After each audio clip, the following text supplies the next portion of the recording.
जय श्री कृष्णा। राधे राधे। नमस्कार दोस्तों, आप सभी का हमारे YouTube चैनल में स्वागत है। श्रोतागण, आज के इस वीडियो में हम आपको श्रीमद् भागवत महापुराण की कथा सुनाने वाली हूँ, जिसमें भागवत कथा और भगवत भक्ति का महात्म्य की जानकारी दिया गया है। तो चलिए दोस्तों, कथा प्रारंभ करते हैं। श्री शौनक जी ने पूछा, सुत जी, सर्वज्ञ एवं सर्वशक्तिमान व्यास भगवान ने नारद जी का अभिप्राय सुन लिया। फिर उनके चले जाने पर उन्होंने क्या किया? श्री सुत जी ने कहा, ब्रह्म नदी सरस्वती के पश्चिम तट पर सम्याप्रास नाम का एक आश्रम है। वहाँ ऋषियों के यज्ञ चलते ही रहते हैं। वहीं व्यास जी का अपना आश्रम है। उसके चारों ओर बेर का सुंदर वन है। उस आश्रम में बैठकर उन्होंने आचमन किया और स्वयं अपने मन को समाहित किया। उन्होंने भक्ति योग के द्वारा अपने मन को पूर्णतया एकाग्र और निर्मल करके आदि पुरुष परमात्मा और उनके आश्रय से रहने वाली माया को देखा। इसी माया से मोहित होकर यह जीव तीनों गुणों से अतीत होने पर भी अपने को त्रिगुणात्मक मान लेता है और इन मान्यता के कारण होने वाले अनर्थों को भोगता है। इन अनर्थों की शांति का साक्षात्कार साधन है केवल भगवान का भक्ति योग, परंतु संसार के लोग इस बातों को नहीं जानते। यही समझकर उन्होंने इस परम हंसों की संहिता श्रीमद् भागवत की रचना की। इसके श्रवण मात्र से पुरुषोत्तम भगवान श्री कृष्ण के प्रति परम प्रेममयी भक्ति हो जाता है, जिससे जीव के शोक, मोह और भय नष्ट हो जाते हैं। उन्होंने इस भागवत संहिता का निर्माण और पुनरावृत्ति करके इसे अपने निवृत्ति परायण पुत्र श्री सुखदेव जी को पढ़ाया। श्री शौनक जी ने पूछा, श्री सुखदेव जी तो अत्यंत निवृत्ति परायण हैं। उन्हें किसी भी वस्तु की अपेक्षा नहीं है। वे सदा आत्मा में ही रमण करते हैं। फिर उन्होंने किस लिए इस विशाल ग्रंथ का अध्ययन किया?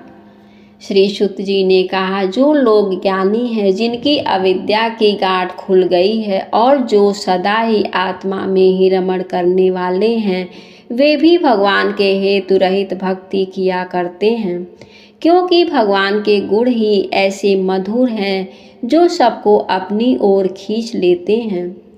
फिर श्री सुखदेव जी तो भगवान के भक्तों के अत्यंत ही प्रिय हैं और स्वयं भगवान के वेद व्यास के पुत्र हैं। भगवान के गुणों ने उसके हृदय को अपनी ओर खींच लिया और उन्होंने उससे विवश होकर के इस विशाल ग्रंथ का अध्ययन किया।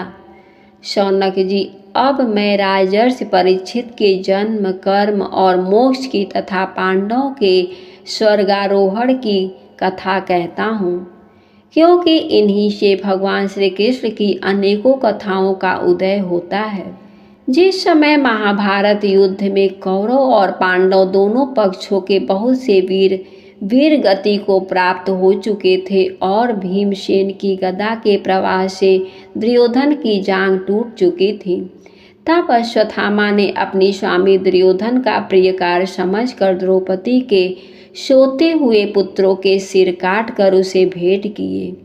यह घटना दुर्योधन को भी अप्रिय ही लगी, क्योंकि ऐसे नीच कर्म की सभी निंदा करते हैं। उन बालकों की माता द्रौपदी अपने पुत्रों का निधन सुनकर अत्यंत दुखी हो गई।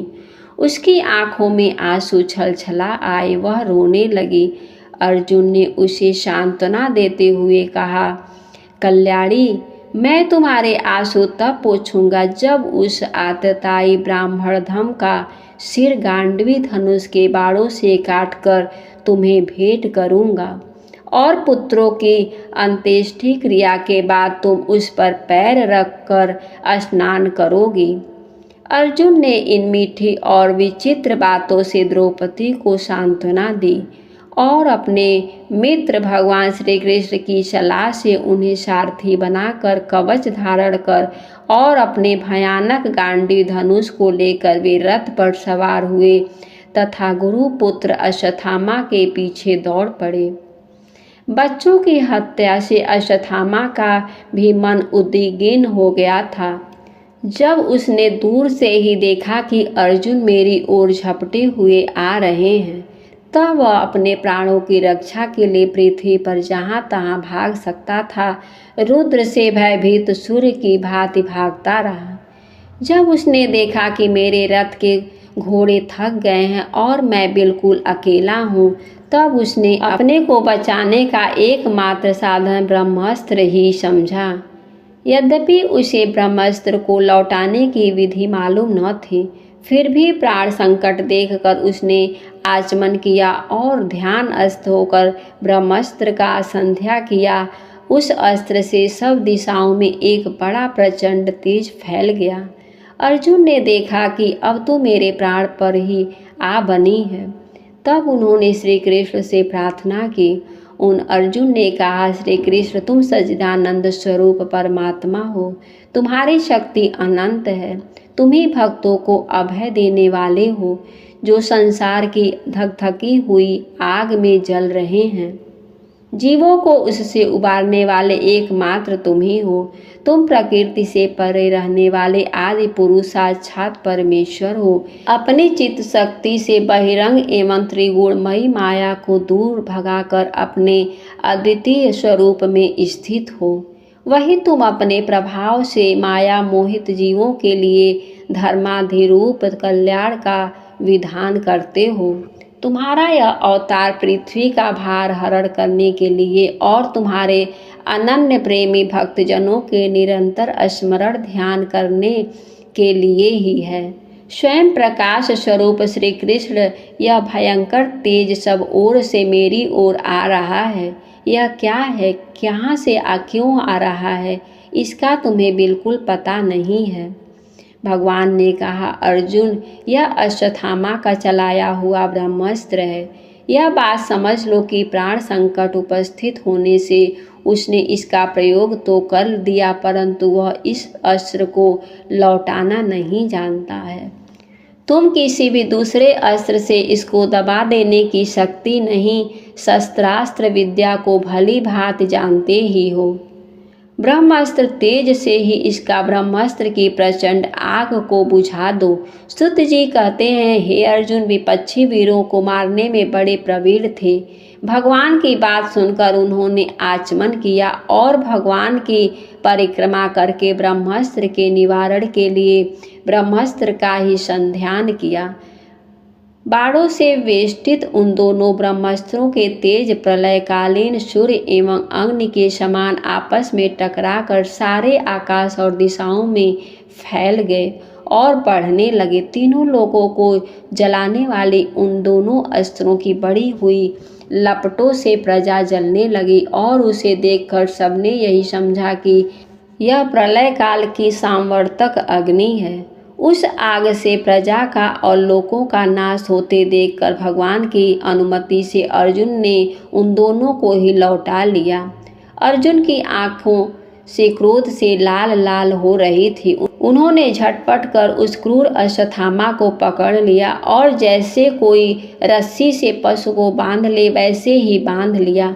अश्वत्थामा को बलपूर्वक बांधकर अर्जुन ने जब शिविर की ओर ले जाना चाहा, तब उनसे कमल नयन भगवान श्री कृष्ण ने कुपित होकर के कहा, अर्जुन, इस ब्राह्मण धम को छोड़ना ठीक नहीं है, इसको तो मार ही डालो। इसने रास्ते में सोए हुए निरपराध बालकों की हत्या की है।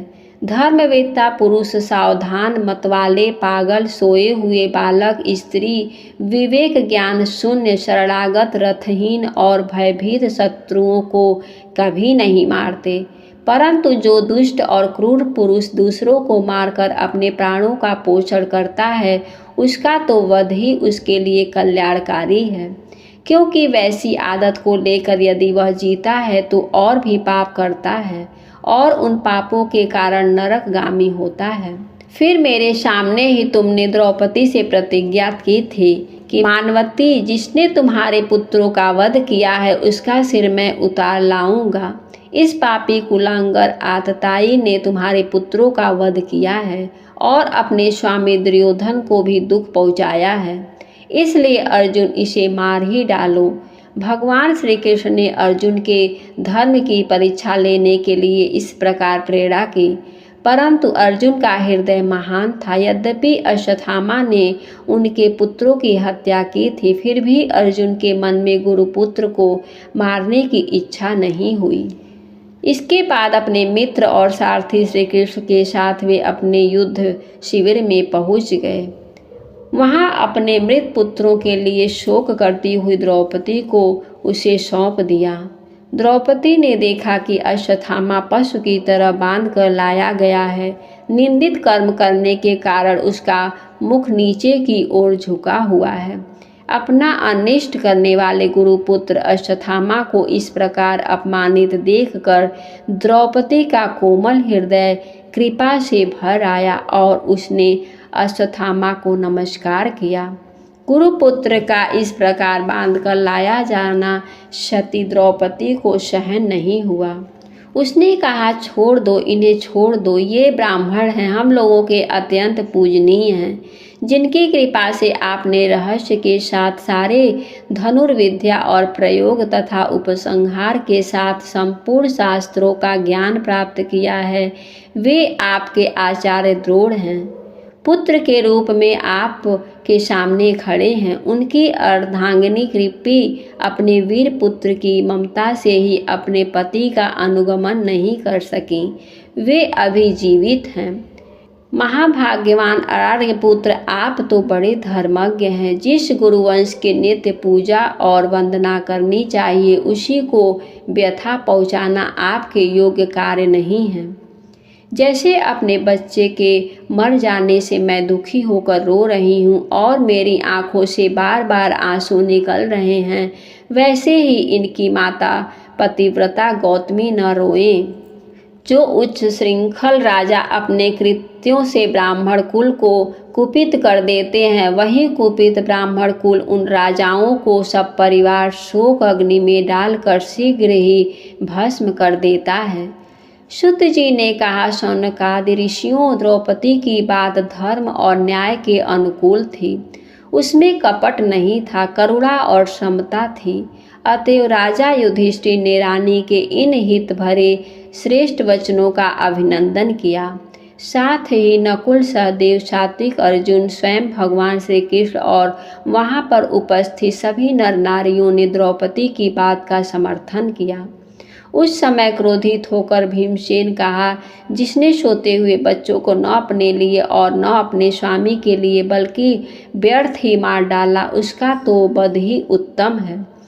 भगवान श्री कृष्ण ने द्रौपदी और भीमसेन की बात सुनकर और अर्जुन की ओर देखकर कुछ हंसते हुए से कहा।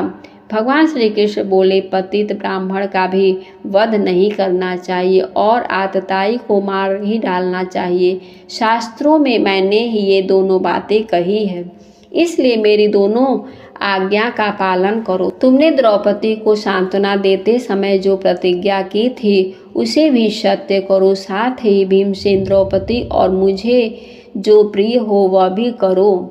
सुत जी कहते हैं, अर्जुन भगवान के हृदय की बात तुरंत ताड़ गए और उन्होंने अपनी तलवार से अश्वत्थामा के सिर की मणि उसके बालों के साथ उतार ली। बालकों की हत्या करने से वह श्रीहीन तो पहले ही हो गया था, अब मणि और ब्रह्म तेज की भी रहित हो गया। इसके बाद उन्होंने रस्सी का बंधन खोलकर उसे शिविर से निकाल दिया। मोड़ देना, धन छीन लेना और स्थान से बाहर निकाल देना, यही ब्राह्मण धर्मों का वध है। उनके लिए इससे भिन्न शारीरिक वध का विधान नहीं है। पुत्रों की मृत्यु से द्रौपदी और पांडव सभी शोकातुर हो रहे हैं। अब उन्होंने अपने मरे हुए भाई बंधुओं की दाहिदी अंत्येष्टि क्रिया की। जय श्री कृष्ण। आज की कथा समाप्त होती है। आशा करती हूँ आपको आज की कथा पसंद आई होगी। अगर पसंद आए हो तो वीडियो को लाइक करना मत भूलिएगा और कमेंट में जय श्री कृष्णा लिखना मत भूलिएगा। और जिन्होंने अभी तक हमारे चैनल को सब्सक्राइब नहीं किया है, वे चैनल को सब्सक्राइब कर ले और बेल आइकन को प्रेस कर दे। आपको हमारे वीडियो को देखने के लिए बहुत बहुत धन्यवाद।